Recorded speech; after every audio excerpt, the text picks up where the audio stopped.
right now on 5 on your side at 10. Tonight, ever gotten a call or text like this? 72 million. You're the first place winner. It's just one form of cyber theft. We sit down with the FBI and get you advice to avoid these rampant crimes. A break from the rain chances overnight, but Thursday we'll see a few thunderstorms across the region, how much rain will fall, and when the searing heat returns to the bi-state area. But first tonight, recovering after record rainfall. The best thing I can say about St. Louis is we are a community and we are helping each other. Waterlogged homeowners facing a long road ahead. A University City family recorded the water rushing into their children's bedroom, and now that video has gone viral. Good evening, I'm Ann Allred. And I'm Mike Bush. Our Pepper Baker joins us now live with a look at that damage. Pepper. Mike, and yeah, water came rushing down and collected into their window well here, and then eventually the pressure caused the window to break and the water just flooded their entire first floor. After seeing the video, I had to reach out to the family to get a look inside. Shamika Lewis posted this video during Monday night's flooding from her home in University City. Her husband, Antonio Lewis, showed me the aftermath 2 days later. This is the boys' room. And that's the window. That's the window. After seeing the storm alerts on their phones, they moved their kids upstairs. Moments later, glass shattered. My son, he yells to me, "Oh my God, Dad, the glass is broke in my room." You know, so we run down and we're looking like, oh no. I'm just yelling at her, go get your phone, go get your phone. We gotta, you know, you gotta record this, you know, for insurance. You know, I'm thinking, you know, we gotta just get this on video. Unfortunately, this isn't the first flood they've dealt with in the 9 years living there. 3 or 4, could be 5, I lost count. They're contracted with the Habitat for Humanity. Lewis says the insurance is complicated. But what was told to me is this wasn't a flood area and flood insurance isn't offered. That's what I was told initially. So other than that, I was paid out before for previous floods. But I'm being told that since it's outside water, they're not going to cover it. Now all 7 of them are split between 2 bedrooms upstairs. You got to keep it strong for the kids, especially me. I can't break. You know, it's hard to, you know, see them up here and, you know, they've had to sacrifice it every time. He knows they're not the only one impacted, and for all the other St. Louisans who weathered the storm, he says, you'll be able to get through it. I mean, this storm is over and it'll be over for me soon too. So.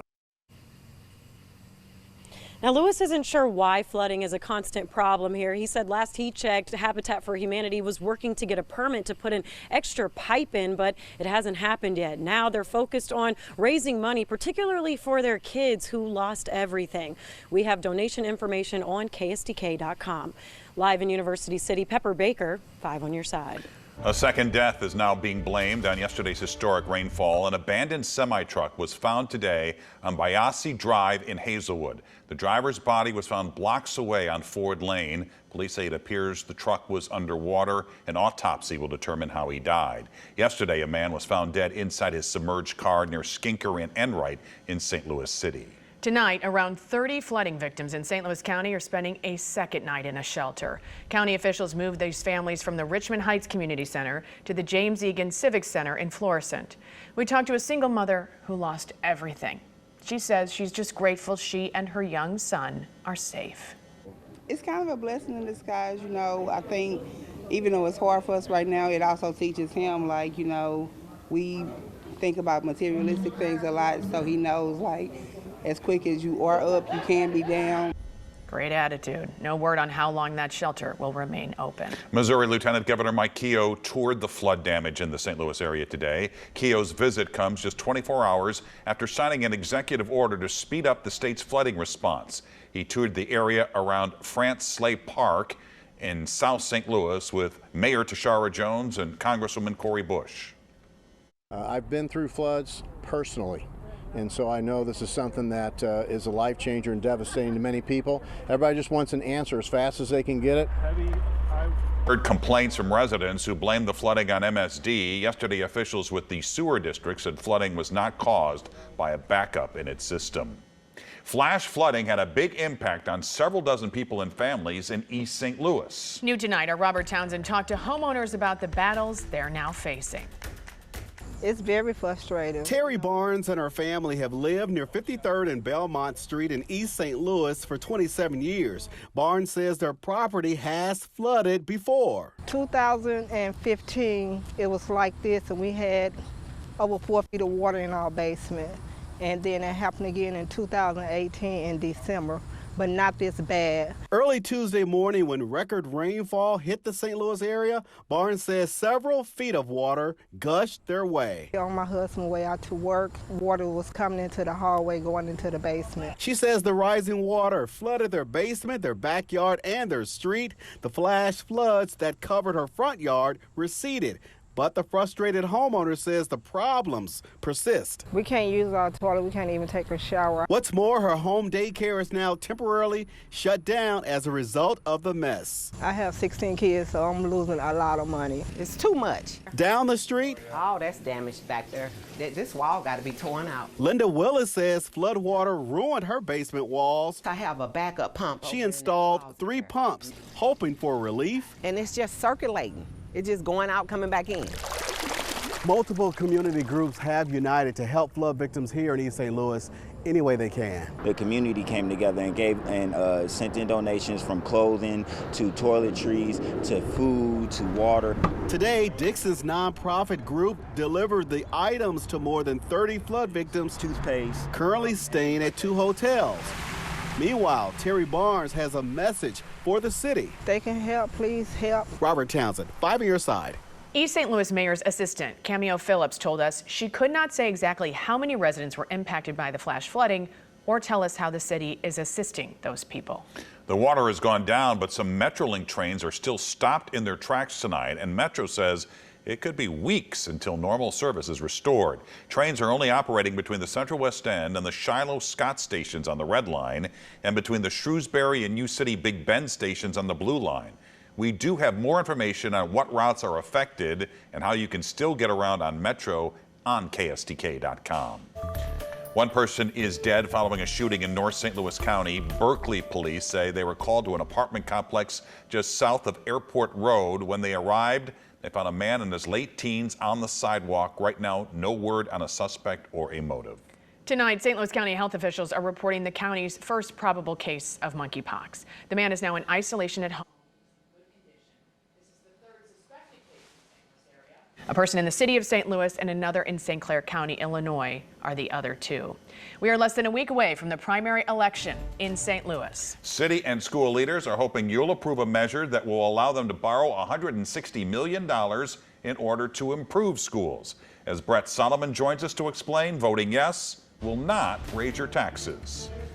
That's right, it won't raise your taxes because if voters say yes, the city would be able to take out a low-interest loan. On August 2nd, St. Louis voters will get a ballot that looks just like this. It will have a yes or no option for Proposition S. School leaders showed me today why they feel you have to say yes. So we want to kind of brighten up the atmosphere. Low lighting inside of Herzog Elementary School. Just a snapshot of what several city schools are battling.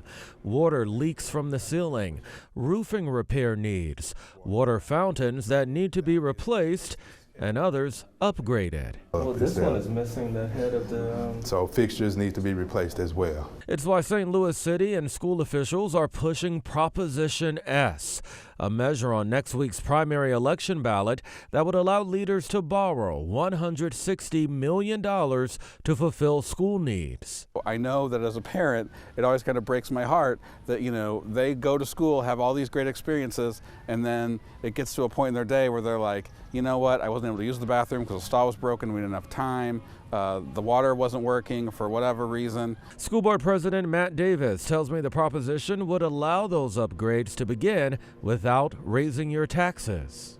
Very much a no-brainer. Gregory FX Daly is the collector of revenue for the city. He sees the need. We all do it to our homes. Our homes grow, older or gradually. We got to improve them. Without a doubt, this is the best thing we can do for the city of St. Louis. Since some 40 school buildings are over 100 years old, they say it's about creating a welcoming environment for students and teachers. For our students, so they want to come to school. They want to come to work. When they come into the building, we want to give them the wow impact, the wow effect. All right, now if this measure doesn't pass, the school board could decide to raise taxes in order to get these needs met. And doing that doesn't require voters' approval. The board has done it in the past, and leaders are hoping to avoid that route this go-round. 5 on Your Side has put together a comprehensive guide on the Missouri primary. Learn more about the candidates and the initiatives on the ballot. Just go to ksdk.com/guide. You can also scan the QR code on your screen or text the word GUIDE to 314-425-5355. And join us next Tuesday night for our Missouri primary coverage. We'll go live as soon as the polls close on the 5+ app. You can download it for free on your Roku or Fire TV. We'll also have expanded results on 5 on Your Side at 10. Double whammy. They put me in a really bad predicament. The search tonight for a Metro East vandal who hit cars during historic rains. It's already tough to make ends meet, but you could lose it all in a matter of seconds if you're not paying attention. How to protect your hard-earned money from cyber crooks. Another pattern change heading our way into next week, how that impacts the cleanup from the floods this week, and what it means for our weekend plans. Tonight, police in the Metro East are looking for the person who shot up more than 40 cars. To make matters worse, that damage happened during Tuesday morning's torrential rainfall. The St. Clair County Sheriff's Office says the vandal hit neighborhoods around Belleville using a BB or pellet gun. Since much of the damage occurred during the storm, many of the cars sustained water damage as well, and those car owners are frustrated. It would be one thing if I shattered the window and I had to pay for it. It's another when somebody else does it and I have to be the one to fix it. Honestly, I hope they catch them just because I don't want them to do it to anybody else. Anyone with information is asked to call the St. Clair County Sheriff's Office. Tonight, lawmakers took a major step to solving the shortage of semiconductor chips. Hours ago, the Senate passed a $50 billion package with bipartisan support to boost production of microchips here in the U.S. Supporters say this will help the U.S. have a leg up on China. It's expected to pass in the House later this week. Once again, interest rates increase in the United States. The Federal Reserve raised rates by 0.75 percentage point. The latest hike raises borrowing costs for anything from car loans to mortgages to credit cards. The Fed started raising rates in March in an attempt to curb inflation and avoid a recession. The Fed's next meeting is in September. Gas prices at some stations in St. Louis City have fallen below $4 a gallon. Right now, the average price in the city is $4.10. That's down 70 cents from a month ago. For a list of the lowest gas prices in our area, just text the word gas to 314-425-5355. Cybersecurity is one of the primary focuses for the FBI. No matter who you are, you're at threat of losing your hard-earned money. Cyber attacks are happening at alarming rates to people young and old. A recent study found cyber attacks happened every 39 seconds in the U.S. It's already tough to make ends meet. Tonight, Michelle Lee has some specific tips from the FBI to make sure you don't lose your hard-earned money. If you want to make ends meet, you also have to know how to hold on to your money. $72 million. You're the first place winner. A few years ago, a cyber thief targeted Webster Groves native William Webster, who also happens to be the former national director of the FBI and CIA. He and his wife didn't fall for the scam, but the calls went from annoying to alarming. I'm going to kill you. I'm going to kill your husband. I'm going to set your house on fire. As time went along, I learned how significant the victimization of older people was, and that worried me. I was older myself. But it's not just older people. OneCoin is easy to use. OneCoin is for everyone. 42-year-old Ruja Ignatova launched the cryptocurrency OneCoin, though it turned out to be a fraud scheme that took billions out of people's pockets. It also just landed this so-called crypto queen on the FBI's 10 most wanted list. They're not always foreign attacks. There are certainly domestic components to a number of attacks that we see in the cyber realm. Jay Greenberg, the new head of St. Louis's FBI office, says cyber threat is truly everywhere, every day. Businesses, schools, communities are right now being attacked. Local school districts like Rockwood, Afton, and Hazelwood have all had malware attacks costing millions. Greenberg's tips for employers: have a cyber plan, harden systems, and watch for vulnerabilities when employees leave. He says it's a hands-on-deck approach. We need the business community, we need private citizens, we need our governmental entities, and our own expertise really to keep these adversaries at bay from stealing everything that we've worked hard to create as a country. And to keep your hard-earned dollars in your own wallet. The FBI has also created an internet crime complaint center known as IC3, and you can make a report at ic3.gov. It is important to report there first and then to places like the Better Business Bureau. Back to you. History was damaged in yesterday's historic rainfall and flooding. The old St. Ferdinand Shrine in Florissant saw more than 2 feet of water. Pews were scattered, the aisle leading to the altar buckled. Officials say being located next to 2 creeks, this is not the first time the shrine has flooded in its 200-year-old history. Nonprofits in the area were hit hard. The Little Bit Foundation building in Brentwood sustained major flood damage. The damage and lost back-to-school supplies is estimated at $1 million. It's a major loss with the start of school just weeks away. So there may be some things salvageable on those top shelves, maybe some pencils and things of that nature, but we're going to be very careful about making sure that we're not giving things to students that may be contaminated with the things that may be in the water. The organization, which helps 14,000 area kids, is now accepting new donations. For more information on how to help these flood victims or seek assistance if you are dealing with flood damage, text the word HELP to 314-425-5355.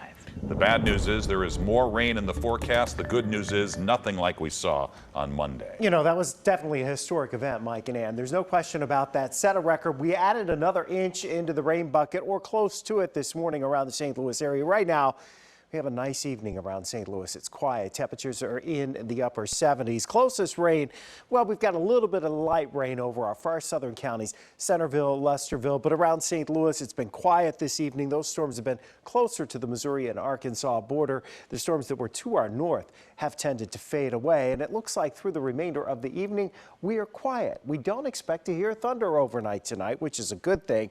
That 9/10 of an inch, though, pushes us just shy of 10 inches for 3 days, and we think that that is a 3 calendar day record now for the most rainfall in St. Louis in 3 consecutive calendar days on record. 79's current temperature. We did get to 84 this afternoon for the high. We'll wake up to temperatures in the upper 60s, low 70s tomorrow morning.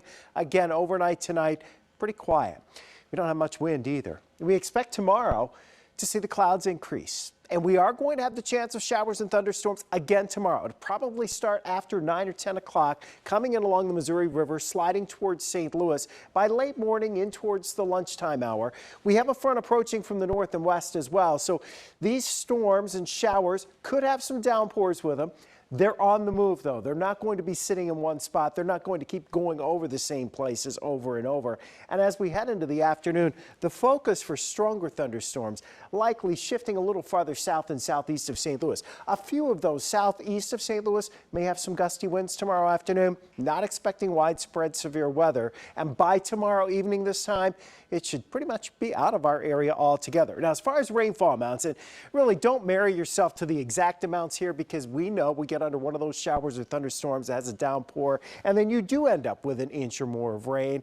But most of us are probably not going to see more than a half an inch to an inch of rain. And again, we don't expect that to exacerbate any ongoing flooding that's around the area. We'll get a break Friday with the rain chances. Still a fair amount of cloud cover, low 80s on Saturday.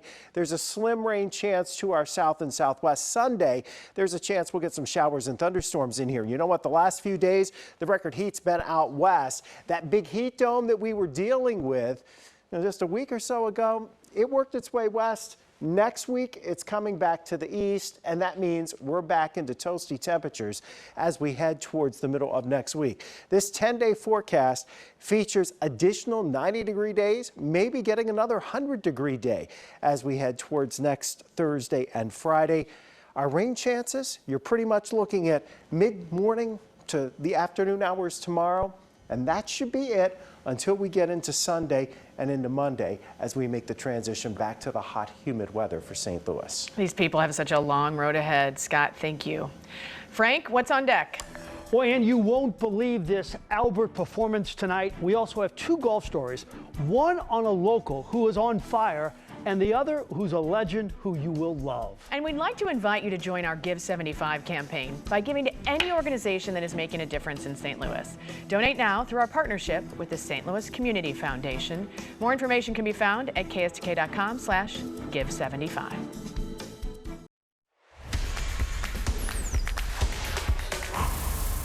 So Joe Buck bellowed after Big Mac's 70th homer. How much more can you give us, Big Mac? That's the way I feel about Albert Pujols this season. I know the numbers aren't stunning, but gosh, there have been so many momentous moments we will never forget. Let's pick it up from Toronto. Second inning, he slaps one to left to begin his evening. Fourth inning, he hits one to the corner, and the 42-year-old will hustle into second base, and in the process, passes Rogers Hornsby for fourth on the Cardinals hit list. Nolan Gorman took extra batting practice today. I think it worked. 2 hits, including a 412-foot cannon to left center. Wow. Albert says, pretty good rookie, but wait till you see what I have coming. Fifth inning, Trevor Richards from Mater Dei High School on the mound, and Albert just hammers it. 439 feet, 686 homers. How much more can you give us? Is 14 homers out of the question? Nothing is with this man, nothing. And the other 40-year-old, Adam Wainwright, brilliant. 7 innings, 8 Ks, 1 run, 0 walks. Cards win 6-1. Victory number 191 for Mr. Wainwright. Hey, the other member of the 40-year-old club is Yadier Molina. Remember him? He's going to begin a 4-game rehab assignment tomorrow in Memphis. If all goes well with his knee, he will catch Waino on Tuesday night. How about a thought from a Hall of Fame sports writer on Yadi? I think he was really depressed at how poorly he was playing, besides the fact that his knee hurt. And what kind of shape he returns in is almost doesn't make any difference. He's still better than what they have. I mean, just throw him out there and get whatever you can from him. It isn't like you're going to ruin his career by playing him on a bad knee. His career is almost over. The commish does comedy. St. Louis does golf. Every tourney we have seems to break attendance records, like the Ascension Charity Classic in Norwood Hills. Last year, they drew 51 grand. That's good for a regular PGA Tour stop. It's outrageous for a Champions Tour event. The tournament isn't until mid-September, but the excitement got started today at Norwood. The Legends Luncheon hosted quite the pair of golf luminaries. There was Nancy Lopez, one of the most dominant LPGA golfers of all time. And then there was the one-of-a-kind, 6-time major champion Lee Trevino. And the best talker in golf has quite a way to describe the game that made him famous. We play the only sport that you lose all the time. You know, if you only lose 98% of the time, you've had a hell of a year. Think of that. Yeah. You think of that. You've had a hell of a year. Now, if you lose 98% of the time on anything else, you'll starve to death. Great point. So the pride of Meadowbrook Country Club caught a lot of attention by qualifying and then making the cut at the U.S. Open. Chris Nagels had 2 sensational rounds to make the Open, and he's owned Monday qualifying in 3 tournaments after that. After Nagels' run of success, well, it's not going unnoticed by his fellow players. I've had a lot of guys that I've played with on the Korn Ferry in past years that are now, regulars out here that have come up and, kind of said, hey man, good luck. Been following you, good playing, kind of root me on. So it's nice to see some familiar faces and tee it up with them. The guy is an absolute machine. Now keep in mind, to make it to a regular PGA Tour event, which starts on Thursday, like this week, you have to shoot 66 and beat like 100 really good golfers. He's done that 4 times in 5 tries in the month of July. Chris Nagel is out of sight, and everybody at Meadowbrook is behind him, and they're betting on him in Las Vegas all the time, too, to make the cut. I think all St. Louis is behind him. He is something else. Quite a streak. A nightmare for many became a reality for a Missouri woman. The very unwanted visitor she found inside of her bedroom wall. Well, who wants to be a billionaire? The Mega Millions jackpot is now more than $1 billion. No one matched all 6 winning numbers last night. Now, this is only the 4th time a lottery jackpot has reached $1 billion. The next drawing is Friday night. Sprite is going green by getting rid of its green plastic bottles. Coca-Cola will begin packaging the lemon lime flavored soda in clear bottles. The green bottles are not recyclable. Fresca, Seagram's, and Mellow Yellow are also switching to clear bottles. And a Southwest Missouri woman found an unwanted visitor inside her bedroom. She heard a loud thud from inside the wall. Turns out, yeah, it was a snake. She called her neighbor, who had just posted on Facebook, she was missing her pet ball python. Apparently, it slithered next door. Lucky that didn't get your neck in the middle of the night. There you have it. 5 on your side at 10. The Tonight Show starring Jimmy Fallon is next. Neil Patrick Harris is Jimmy's guest. Start your day with Today in St. Louis beginning at 4 a.m. and have a great tomorrow.